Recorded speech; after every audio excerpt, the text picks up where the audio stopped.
Hey everyone, Vivian Casey here from Philippines now living in South Africa. Tara, samahan niyo ako sa araw-araw at sa bagong adventure dito sa South Ngayong Africa. araw ay magbabray kami. Sa mga hindi nakakaalam kung ano ang braai dito sa South Africa ay yun yung pag-iihaw-ihaw nila ng mga karne, ng mga traditional food nila like borobos, sausage, kung ano-ano pa. So yun ang ginagawa nila sa braai nila. Sa atin naman ay yung sa ibang lugar ay pagsusugba or yung sa atin ay pag-ihaw-ihaw, yun ang tinatawag na braai dito. So ngayong araw ay naisipan ng asawa ko na mag-braai daw kami dahil nakakasawa na daw yung gisa-gisa, pasta. So sabi niya mag-braai daw naman kami. Ang kanya lang request ay parang mang inasal dahil nakakain siya sa Pilipinas ng mang inasal ay nagustuhan niya yung lasa. Sabi niya, gano'n daw version. Kaso hindi ko alam kung paano gagawin yon.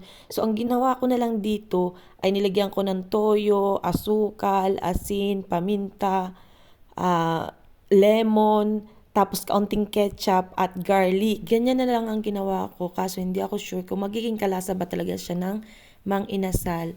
So, ayan, pagkatapos kong lagyan, in-marinate ko siguro mga 1 oras. At habang nakamarinate iyan, nag-start na rin ako magsaing. So, may bigas din naman ako. Gusto ko kasi ay kanin sa mga ganyang inihaw. Siya naman ay ang gusto niya ay rolls, kung tawagin sa atin, yung tinapay na ginagamit natin sa paggagawa ng hotdog o yung hotdog bun ba ang tawag doon, yun ang gusto niya. Nilalagyan lang yun ng butter at ng garlic. So ito, kapag padikit na ako, nakapag-ano na ako ng apoy, and then inuumpisahan ko na rin na ilagay itong mga manok. Bali, dalawang tinamplahan ko, manok at saka beef. Dahil hindi masyado ako nakain ng chicken dahil na-allergy na ako at nangangati na ang aking katawan. So, yung aking kakain na yung beef at sa kanya naman yung chicken. Ito nga pala ay pork tanghalian namin. Kaso mag-aalauna na ito, hindi pa kami natatapos at mabagal din yung apoy at medyo maingay. Gawa ng yung aming kapitbahay ay nagbukas ng generator dahil load shedding uli. Alam niya ba ni dito sa South Africa, problema nila yung kuryente, yung load shedding lagi dito, laging may schedule dito ng brownout. So ayan, nalimutan ko na dahil nagagawa ako ng salad, hindi naman pala tinignan nitong aking kasama. So ayan, medyo nasunog-sunog ng kaunti yung balat. Pero okay lang yan at masarap yung mga ganyang medyo pagkasunog-sunog. So ayan, ako na rin ang nag-ahon. Bali siya ay hinahaplas-haplas ang kulaang ng ng sauce na natira para hindi siya matuyo. Dahil gusto ko ay medyo nagmumoist yung pagkakaihaw. Ayaw ko yung dry. So kaya nilalagyan ko pa rin siya ng sauce na naiwan doon sa lalagyan. So ayan, halos matatapos na rin naman yung chicken. Mas madaling naluto yung chicken kaysa doon sa beef. Ang obserbasyon ko dito, ang mga tao, may hilig sila mag-ihaw-ihaw or mag-braai. Especially pag may mga event or family gathering sila, makikita mo ay braai talaga yung kanilang ginagawa.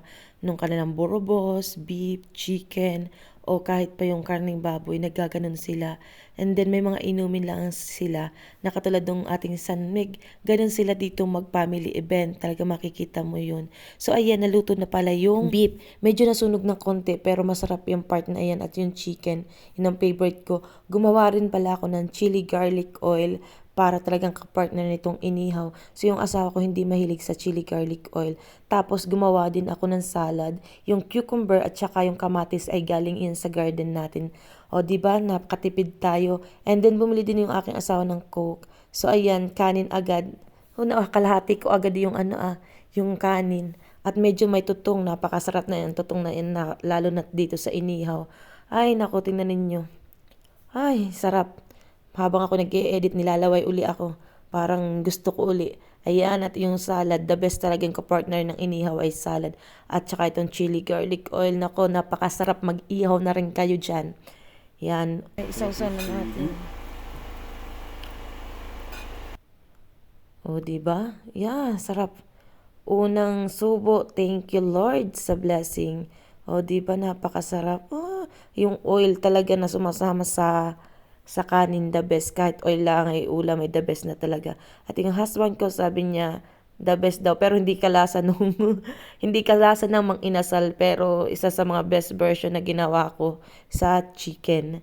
Yun lang. Thank you for watching. Please follow, like, share, and comment for more videos here in South Africa.